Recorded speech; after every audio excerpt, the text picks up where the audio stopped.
fun. Welcome back, everyone. As you probably guessed from the title and the intro, this is the gun that we are going over today. What is it? Well, it's one that probably a lot of you guys actually aren't familiar with, and there's a couple reasons for that.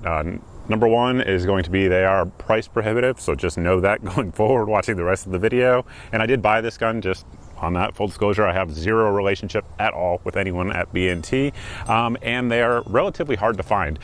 B&T, as many of these as they can make and bring in the country, they sell out pretty much immediately, and I think by the end of the video you will understand why. They're just a very cool gun that is a lot of fun to shoot. It's one of the most fun guns I own to shoot, and I guess today we're just going to walk you through it, the whole process, some of the legalities of it, all of those sorts of things. We're going to head out to the range and actually test how quiet this gun gets. I have not seen anyone do that yet on the internet, but we do have a mil-spec meter that costs more than most cars, and we are going to actually test it today to see how well that SD or integrally suppressed system works. So speaking of that, that probably is the number one question most folks want to know. The barrel on this basically has vents on there, or ports, or a brake. I've heard it described many different ways, and what it does is when the 9mm is shot, it vents off some of the gas, so that way when it actually leaves the suppressor, it is going subsonic. So that way, no matter what ammo you're using, if you're using 115 grain, 124 grain, it will be subsonic and you will not have that supersonic crack. So with that, it makes it a super quiet gun to shoot regardless of the ammo that you're actually using. Now, is that a niche kind of thing? Yes, it absolutely is. Is it cool? Yes. It absolutely is. And as you guys will see here in a second, it's very quiet. So most of the ammo that we've been shooting throughout the video, almost all has been Minuteman munitions, 115 and 124 grain. So big thank you to them for that. So if you're not hearing a crack, that is why you're not hearing a crack, even though we are shooting that Minuteman munitions supersonic ammunition. And before, I suppose, we head out to the range and actually see how quiet it is, we do want to thank the main channel sponsor, and that is the folks over at Brownells. I know they carry B&T products. I'm not sure if they carry this one. Like I said, it's pretty hard to find, but Brownells carries all types of stuff: ammunition, guns, optics, accessories, lights, gunsmithing products. All of those things can be found over at Brownells. So big thank you to them for being the main channel sponsor. Now let's head out to the range and see what kind of decibel reduction numbers we're getting with this system. Testing the decibel reduction on this one's a little bit weird just because of the barrel setup. So I've actually never fired it without the suppressor. So we're gonna try, but we have it, typically you're gonna have your muzzle out here, 63 inches or 1.6 meters off the ground, and then the meter 1 meter to the left. But this gun doesn't really work like that, so we're just going to do the best we can. So in the gun right now, 115 grain Minuteman munitions. Woo! That is loud. It might not look loud by the numbers, but for the shooter, it is loud. I'm also glad I didn't put my hand there. I thought about it last minute. I was like, no, it's probably not a good idea.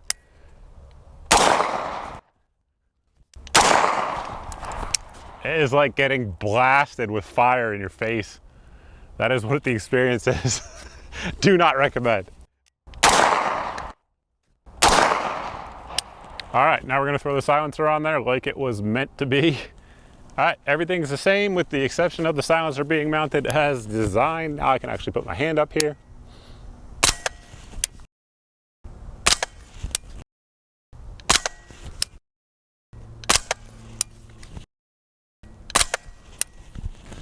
Well, you guys are going to actually see the number here on your screen, but I can tell you that's insane. It's an impressive system for sure. Before continuing on, I want to thank the sponsor of today's video, and that is American Hartford Gold. Anybody who's watched the channel knows that I am not a huge fan of fiat currency, and that is an understatement. There's a plethora of reasons why that might be.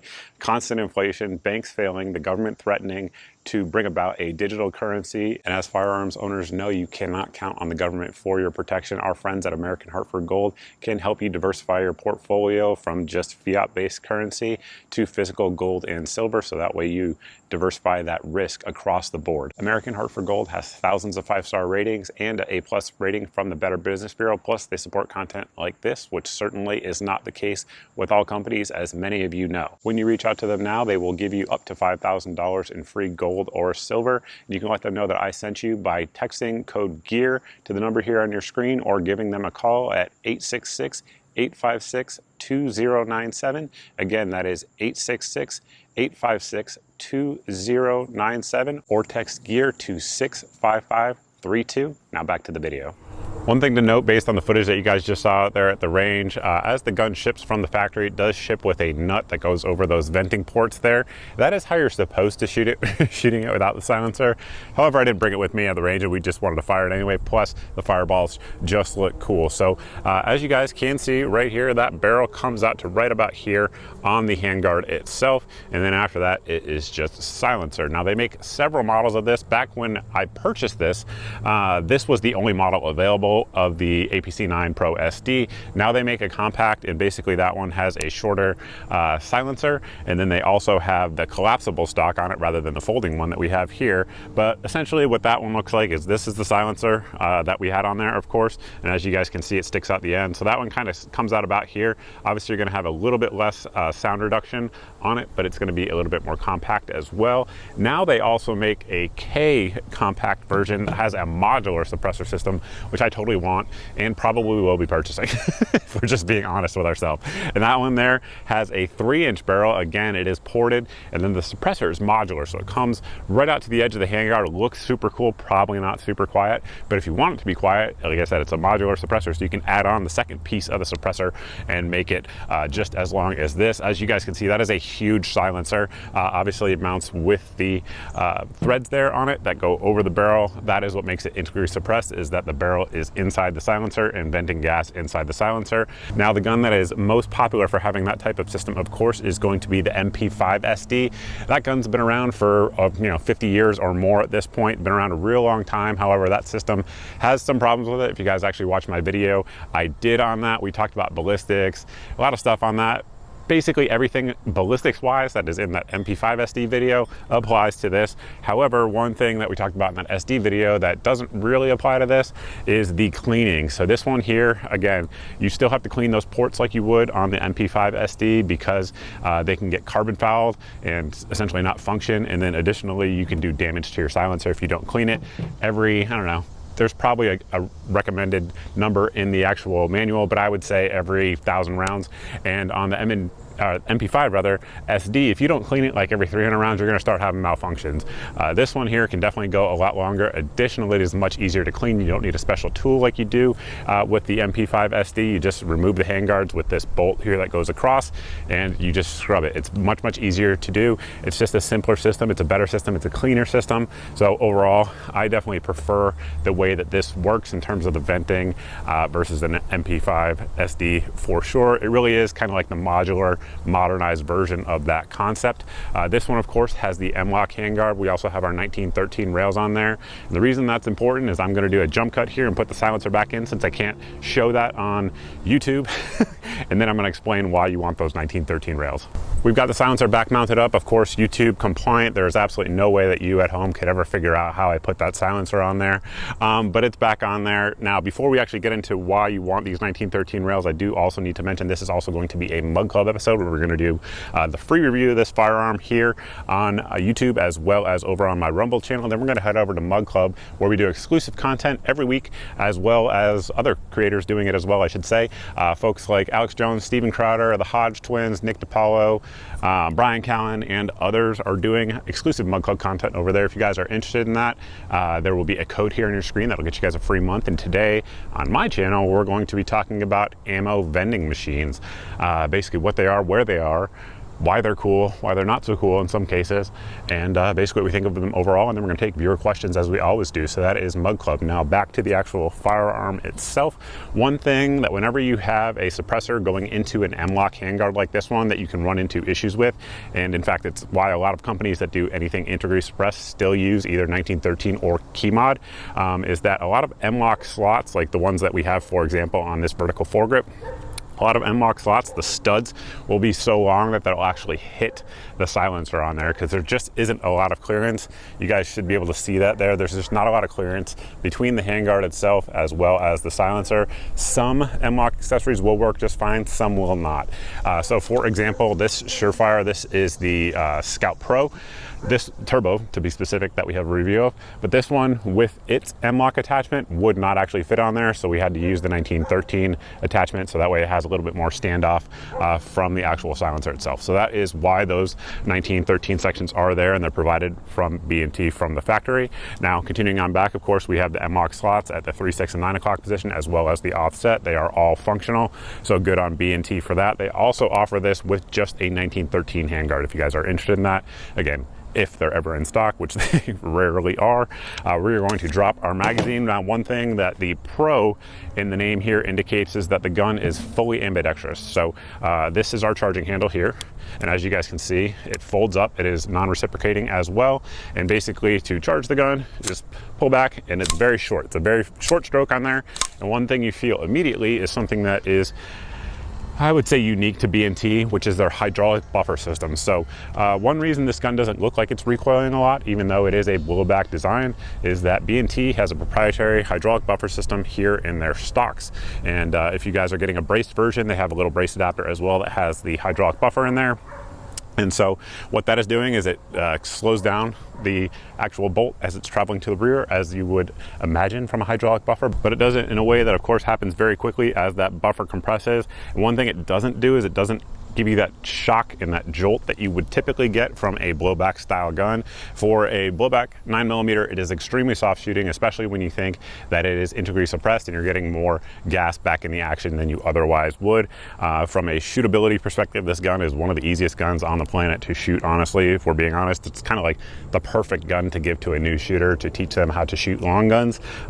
Very little recoil, no flash, no bang, all of those sorts of things that are nice. But getting back to the controls on it, that of course is the charging handle. Some B&Ts have actual T handles at the rear. This one does not. I prefer it this way. I think that is a pretty good setup. But there is our magazine release there. Of course, it is present on both sides. And the bolt lock can of course be activated just by pulling back on the charging handles and then pressing up, and then you can press down on either side to send it home. That is how it works. Very simple operation overall. The actual safety there is ambidextrous and it is large. If there was one kind of ergonomic thing I would gig this gun on, is that right there. So it doesn't matter if you're right-handed or left-handed. If you go to actually hit the safety into the fire position, as you guys can see, it is digging into my hand. A little bit too large for my liking. Now, if they made one that was large, say on your dominant side, so for me, a right-handed shooter, so on the left side of the actual firearm, and then a little bit reduced size on the opposite side, I think that would be an improvement. B&T, I'm not sure if you're listening, probably not. They probably don't care. Like I said, they sell every gun they can make. But if they did do that, that would be cool. One thing many of you have probably noticed on this lower is the trigger pins. The trigger pins are in the exact same position they would be on an AR-15. Now, most AR-15 triggers will work in there. From what I understand, cassette style AR-15 triggers will not. I have not messed with it to actually confirm that, but I've read that on many places and I believe it just looking at it. And if you actually open the gun up, it looks exactly like an AR-15 trigger, which makes sense. It's a proven design. Why wouldn't they go with it? It's a good one. I dig it. So the gun, of course, is unloaded. Let's talk about the actual trigger itself. You have a little bit of take up there, and then you hit your wall, and it breaks clean. It breaks right around 4.5 ounces on my scale, and the reset, positive, audible, tactile.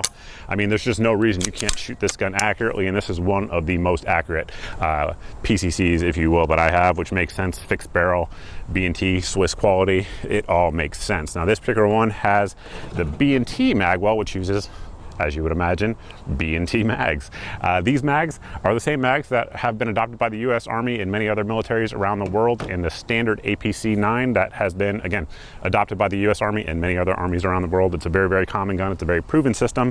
However, one thing I will tell you is the mags need improvement. That is my recommendation if you are somebody at B&T watching this. Now, from what I understand, the current productions, they actually have changed them a good bit, but we have a couple different alternative selections here that we can show you guys, which is cool as this system becomes more prominent, if you will. So this version right here is from the folks over at KCI, and this is their Gen 2 magazine. It's got a few things going on. I do not recommend the earlier ones. The Gen 2s are good to go. Perfection, if you will. And this one here has the steel reinforced feedlets, and then has this reinforcement back here on the rib. It's definitely better for dropping. It looks similar though at this portion to the actual original B&T mags. And one of the things that you will read on many forums, and you'll see if you just Google it, is that the magazines, when dropped, can crack and break and shoot open. This one here has the reinforcement so that they don't do that. Additionally, folks have said that they've had some issues with their feed lips on the factory magazines spreading or cracking, causing feeding issues. So folks at KCI came out with these. They're very good. I do recommend them. They're actually the cheapest of these pattern magazines as well. I have several of them. I've had zero issues with any of them. And then the other alternative is going to be this guy here from Beretta. These are also available. You can pick these up online. Standard capacity magazines, of course. Beretta says, if you actually watch my review of their gun that takes this magazine, they say that they change the geometry of the actual feed lips themselves, so that way it runs more reliably with hollow points. I believe that. And then these ones, of course, are also reinforced, but only on the sides with steel. So basically, so that way it can't do this under, storage, if you will, over time.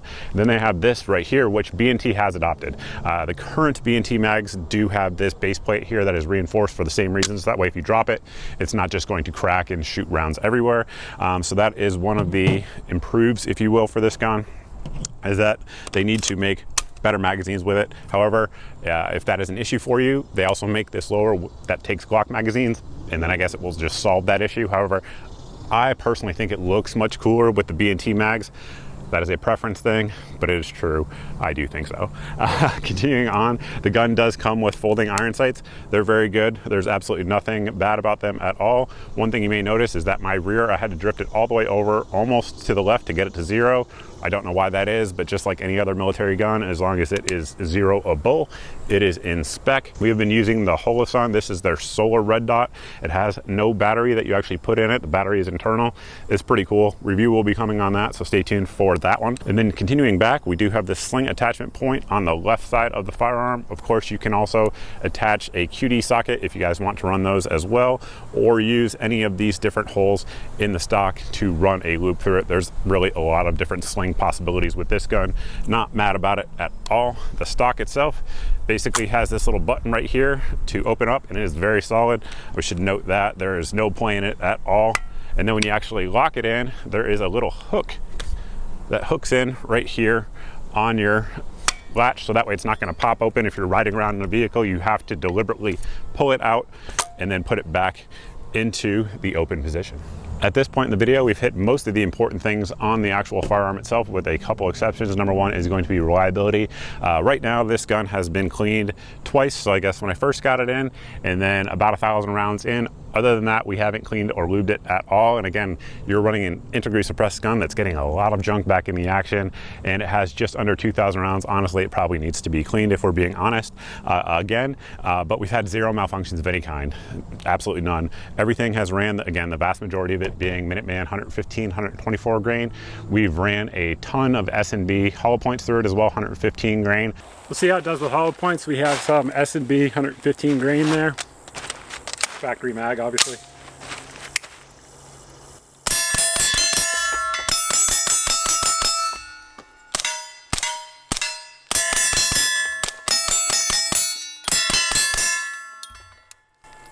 Can't really do any better than that. Zero issues of any kind. It feeds everything with all of the different magazines, including the factory ones, which I did poo-poo on earlier, but mine have been fine. It's just a lot of other people have had issues, so I figured it was important to point those magazine issues out and just go with either the KCI Gen 2s, the Berettas, or the current production APC9 mags. The B&T ones are the most expensive, though, of course. Speaking of expensive, this gun, what the heck does it cost? It costs a lot. It's one of the most expensive guns I've ever purchased. I think right now, if you're going for it with this stock and not the collapsible stock, you can get it somewhere around the $3,500 price point. If you go with the one that has the collapsible stock, that's going to be pushing $4,000. So it is prohibitively expensive for most people. Like I said, though, B&T doesn't care because they can sell all of them. And that just is what it is.